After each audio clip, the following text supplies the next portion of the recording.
So ito na ngayon ang marites kong ulam sa Facebook. Maraming salamat sa sino man ba may-ari nito. So tinry ko yan, nagprito lang ako ng bangus.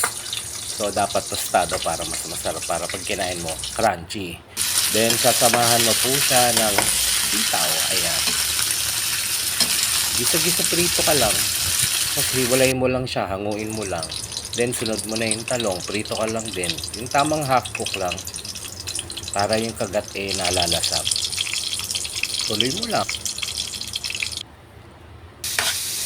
Ready to gisa na. Bawang, sibuyas, kamatis. Ligis-ligisin mo lang yung kamatis para lumabas yung niya, lasa. So pag aromatic na siya, lagyan mo na ng sili para laban. Laban sa kainan. Ang sarap nito, promise. Tapos ilagay nyo na po yung gata. Medyo tuyutin nyo siya. Pag nagdikit na at naghali ka na yung gata at yung kawali, pwede na yon. Tapos nilagyan ko rin siya ng alamang, yung bagoong na tinatawag. Iba kasi alamang, iba bagoong. So yan, nilagyan ko siya ng alamang para mas malasa. And then ready ka na po para ibalik mo yung lahat-lahat. Kasi gutom na ako.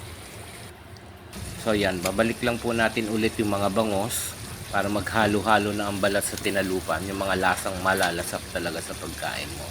Tapos balik mo ulit yung mga naiprito na natin ng mga sitaw at talong. Ayan na siya, kaunti na lang. Ito na tayo sa exciting part. Ang sarap, yan na siya oh.